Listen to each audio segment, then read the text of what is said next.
That may be the greatest catch I've ever seen in my life.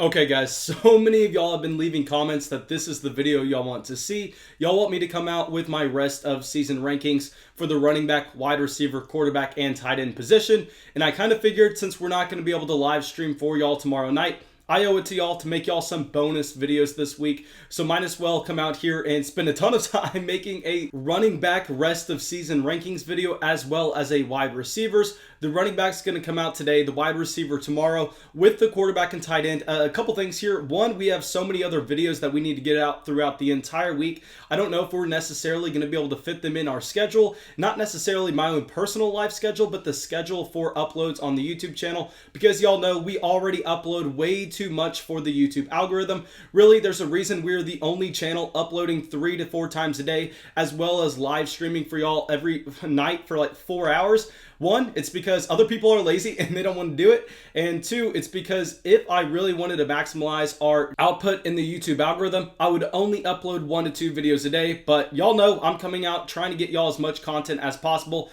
So please guys, if you have not already, make sure you smash that like button. Make sure you subscribe to the channel, because if we don't have an insane amount of likes per video, it is almost impossible for our videos to get recommended to new listeners. On top of that, guys, please go follow me on Instagram, because the rest of the videos that we're going to make this week outside of that rest of season wide receiver rankings video is actually going to be done through Instagram, where I'm answering your DMs. I'll try to remember to include that on the screen. Okay, but that's enough rambling. Let's get into this video because we have a ton of players to talk about. And let's first start it off with Alvin Kamara as our #1 running back. And yes, guys, we are going to rank Alvin Kamara even with Michael Thomas coming back. I think that we are going to end up expecting his target share out of this backfield to be a little bit lower, because we know Michael Thomas is the king of the slant. Michael Thomas is going to come in and right away get about 30% of his team's targets. So that is going to lower what we've been seeing from Alvin Kamara. But still, even if you take away 10% of the targets that he's seen in this offense, he is still going to be by far and away the running back 1 for us. Fully healthy, already going through his bye week. On top of that, providing us an insane amount of volume on both the ground and through the air. It's going to be very hard to get away from Alvin Kamara as our running back 1.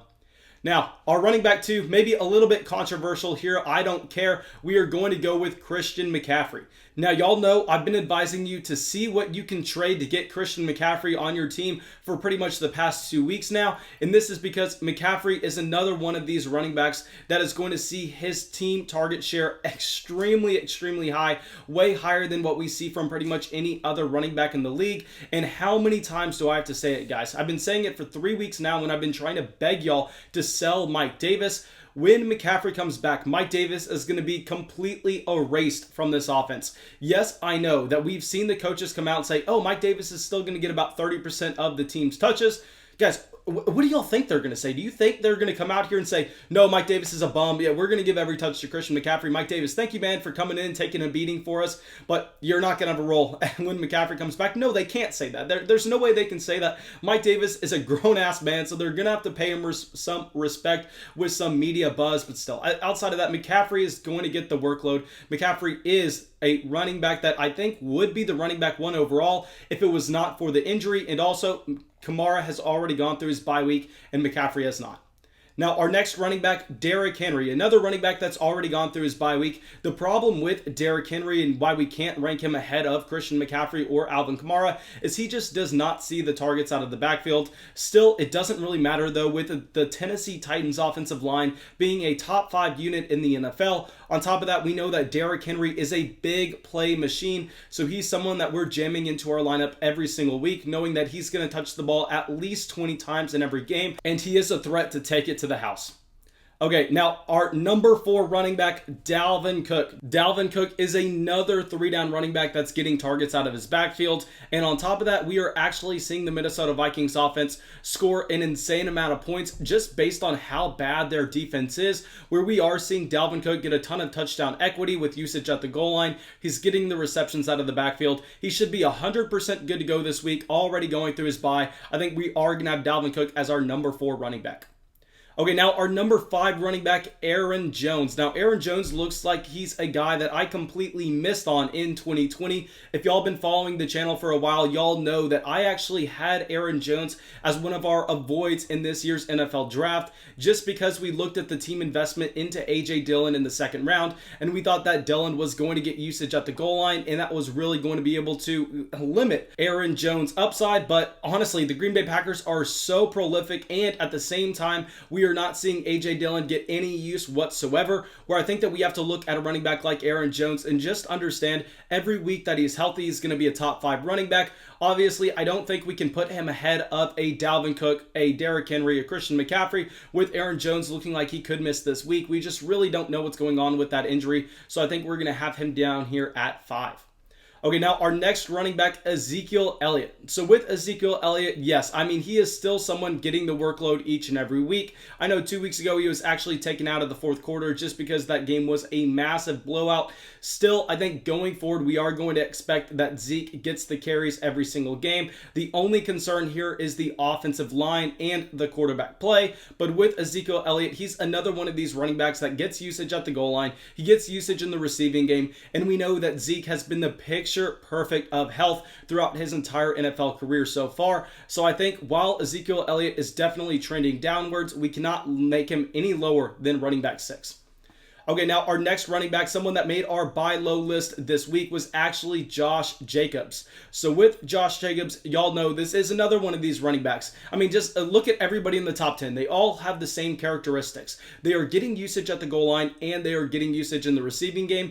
With Jacobs, the concern coming into the year is we were not necessarily going to see those targets out of the backfield, but he's kind of answered those questions. Obviously, he's not a Christian McCaffrey or an Alvin Kamara, but he is getting enough receptions to provide a 40 or 50 reception season. So I think with Josh Jacobs, yes, this offense did not look good at all against Tampa Bay, but the offensive line was not able to get it going. On top of that, the Tampa Bay defense is extremely talented. So here, Jacobs bounces back, and he's going to be our running back 7. Now with our running back 8, I think that this is going to surprise some people. Personally, I can't have him any lower than this though, and this is going to be Jonathan Taylor. So yes, I know that we were actually a lot higher on Jonathan Taylor than most people once we saw Marlon Mack go down in this offense, because we looked at Jonathan Taylor, and with our dynasty background, we were able to identify him as one of these premium running back prospects coming into the NFL. He had over 3 straight 2,000-yard season at Wisconsin. On top of that, he has elite size adjusted athleticism. Yes, if you grind the tape, if you go out there and look at PFF gradings, it's not like Jonathan Taylor's really popping off the page for you in terms of what he's providing you in broken tackles or targets out of the backfield. Still, I think that we have to understand this is a running back coming out of his bye week. I think he ends up getting a little bit more usage in his passing game, because just like we saw with Deandre Swift a few weeks ago, coming out of their bye week, they ended up upticking that running back usage. I think we see the same thing here with Jonathan Taylor. I think we cannot have him any lower than number 8 with his health, and on top of that, with his offensive line play. Now, our running back 9, Miles Sanders. Y'all know I loved Miles Sanders coming into this season. Currently, he is injured. Currently, at the same time, they have a bye week coming up. Still, I can't put him any lower than running back 9, knowing that this running back does have the size, the athleticism, and the pass-catching ability to be that 3-down back. On top of that, we are expecting the Philadelphia Eagles offense to be a little bit more efficient for the rest of the season. And when that is going to happen, we are looking at Miles Sanders being a guy that can fully emerge as a top fantasy option. Now, our running back 10 is going to be Joe Mixon. So with Joe Mixon, yes, I know he is still injured. He still has this bye week coming up. I think he could miss the next 2 weeks. But like y'all know, we are extremely bullish on Joe Mixon based on his receiving usage in the past 3 weeks that he's been healthy. Ever since that Jacksonville Jaguars game where they changed his role on the offense, took out Giovanni Bernard, and put in Joe Mixon in obvious passing down situations, we've seen Mixon almost average 5 receptions a game. And when that's happening, that's going to provide him an elite floor and ceiling combination. Okay, now our running back 11, James Robinson. So with James Robinson, last week we just saw exactly what we wanted to with Chris Thompson being out of that game. James Robinson got every single touch in that backfield. I think that's something we can expect going forward. Just looking at this running back, honestly, it very much surprising me. Coming into the season, I knew that there was a bunch of hype around James Robinson. I kind of steered clear. I did not buy into it, but he's clearly proving us wrong. And based on his usage, I don't think we can have him anything lower than 11. Now, our next running back, James Conner here at 12. I could hear an argument for having James Conner all the way up at running back 9 because he's already gone through his bye week. He's not dealing with any injuries currently. But the problem is, why the hell are we seeing Benny Snell come out and get usage at the goal line? Just absolutely ridiculous. I have no idea why James Conner is getting vultured there consistently. Still, I don't know if it's something we can project going forward. I think that James Conner is someone you can confidently rely on as a low-end running back 1, high-end running back 2 for the rest of the year. Now, our next running back, I know we've gotten a lot of pushback from this for the past 2 weeks because I've been saying if you're a 6-1 roster, if you're a 5-2 roster, and you're a lock for the fantasy football playoffs, you want to be going out and maximizing his trade value right now by sending him away, and this is Kareem Hunt. So Kareem Hunt is going to be our running back 13, and I think he makes a ton of sense for a team that's possibly 3-4 and really needs a win to make sure they're going to make it to the fantasy football playoffs, because every week that Nick Chubb is out, we know that Kareem Hunt is going to be that bell cow running back for the Cleveland Browns offense. He has a great matchup this week, and on top of that, we are looking at Nick Chubb definitely missing this week, but the problem here is I think that they have a bye the week following, and then after that, there's a good chance Nick Chubb comes back, and we're going to see Kareem Hunt slide back down to being a low-end running back 2 just because the volume is not there. And in that scenario, I think that honestly, Kareem Hunt may be a sell for me, even though I have him on so many rosters because we identified him coming into the season as someone undervalued. But guys, like I say all the time, we have to be fluid with our evaluations. We have to look at where the community is valuing these players compared to us, and then we have to be willing to label someone a buy 1 week and the sell the next week if we feel like there was an overreaction. Okay, now Clyde Edwards-Helaire is coming in at running back 14. With Clyde Edwards-Helaire, he would be a lot higher for me here if it was not for Le'Veon Bell's usage. We saw this backfield almost get split like 60-40 in Le'Veon Bell's first week back. If that continues to happen, I think that we would actually vault up Clyde Edwards-Helaire to being a low-end running back 1 instead of a high-end running back 2. But the problem here is that was Le'Veon Bell's first week in this offense. Maybe we see Le'Veon end up expanding his role, and if that happens, I think that there is going to not necessarily be that elite level ceiling for Clyde Edwards-Helaire. Okay, now one of our bold calls here is having Deandre Swift at running back 15. I could easily see the argument for ranking him higher than this, because if y'all watched our Dynasty Fantasy Football video that came out earlier today, y'all know I am extremely bullish on Deandre Swift. I love the talent. I love the way he's getting used in this offense. The only problem is Adrian Peterson is still seeing carries. If Adrian Peterson got completely erased from this offense, I think that we would see Deandre Swift bumping all the way up into probably that Jonathan Taylor tier. Okay, now our next running back is going to be Myles Gaskin. Now, Myles Gaskin is someone that I'm actually going and trying to buy coming off of his bye week, understanding that this is a running back that was currently a top 5 running back in receptions at the NFL level. On top of that, now he is getting goal line usage with Jordan Howard being a healthy scratch in back-to-back games. The opportunity is definitely there for Myles Gaskin, and maybe we see Tua be a little bit more willing to check the ball down than Ryan Fitzpatrick was. Okay, now all the way down here at running back 17, I know a ton of people are going to hate this, but we are going to have Chris Carson. Guys, like I've been saying for pretty much the past 3 weeks now, I thought that Chris Carson was a great sell high in fantasy football, because if you look up injury prone on Google Images, Chris Carson is going to pop up. On top of that, they have Rashad Penny coming back off the PUP. Penny has already been ruled out this week, but I think this could be a running back that's active in following weeks and is going to have a role on this offense. I don't think Penny is going to be the lead back by any means, but we've seen him be extremely talented in the touches that he's received so far throughout his NFL career. I don't see any reason for Pete Carroll and the Seattle Seahawks organization to give up on Rashad Penny after Rashad Penny was their first-round draft pick in 2018. So now with Chris Carson dealing with an injury, I think it's really going to open that door for one of these other running backs to come in and get a role in this offense. So Chris Carson, I think we have to have all the way down here at 17.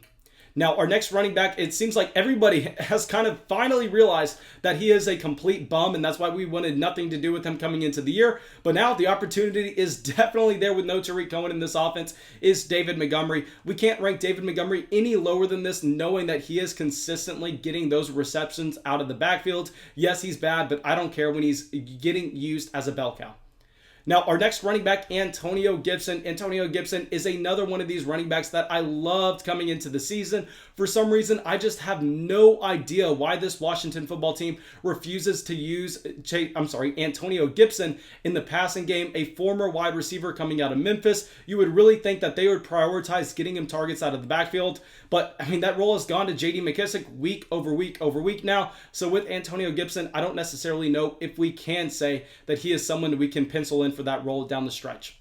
Now, our next running back, I could easily see an argument for ranking him higher than this, but I think just due to the unknown, we have to have him down here, is going to be Chase Edmonds. So with Chase Edmonds, y'all know that this was a guy that I was begging y'all to have on your benches coming into this past week, just because he was the most premium handcuff running back in the entire NFL. And now Chase Edmonds is getting vaulted up to that feature down role in Arizona. The only problem is we don't necessarily know the amount of touches that Benjamin is going to see in this offense. But with Chase Edmonds, I mean, he was already being highly efficient with his targets out of the backfield. Now I think that's only going to continue to increase when he's seeing more carries in this offense. Okay, now David Johnson coming in here at 21. This is probably going to be a lot lower there than where most people would have David Johnson. But the problem is, I think that if we see this Houston Texans organization decide to move on from a Will Fuller or Brandon Cooks, the overall productivity of this offense could go down. And at this point, with David Johnson showing no athleticism, no big playability, I think he's kind of a touchdown or bust player. Okay, now 22, we have all the way down here, Todd Gurley. Now, y'all know Todd Gurley has made my sell high video pretty much for the past 4 weeks now. This has been a guy that I've been begging y'all to get off your rosters because you watch him and he is just complete dust. He has no efficiency whatsoever in this offense. Brian Hill looks to be a significantly better running back over Todd Gurley at this point. I know y'all been probably getting mad at me for saying that for a couple of weeks now, but I think based on Thursday night's performance, maybe some people are going to kind of understand where I'm coming from. And with Todd Gurley, he's just been living off a touchdown volume, and I don't know if we can continue that. Okay, now here at 23, we are going to have Ronald Jones. I think we have to include Ronald Jones here behind all of these other running backs after seeing Leonard Fournette come in and get a significant amount of usage in the receiving game. I think that they are going to split this backfield 50-50, and while this is an offense that we want a ton of pieces of, I just don't know if we're going to be able to confidently project which player is going to make our starting lineup each and every week. And lastly, we have Leonard Fournette here at 24 to round it out. I'm completely fine if you want to switch Fournette and Ronald Jones because Fournette is definitely going to be getting the more valuable touches in this offense. I just think Rojo sees a little bit more volume. Okay, but thank you guys. I really hope y'all enjoyed this video. I really hope y'all got something from it. As always, if y'all did, please make sure you go down there, drop a like, leave a comment, subscribe to the channel. And yeah, I will see y'all in the live stream tonight at 9 p.m. Central. Saturday, I will not be live streaming, but I will be Sunday morning as well. Thank y'all so much and have a great day, guys.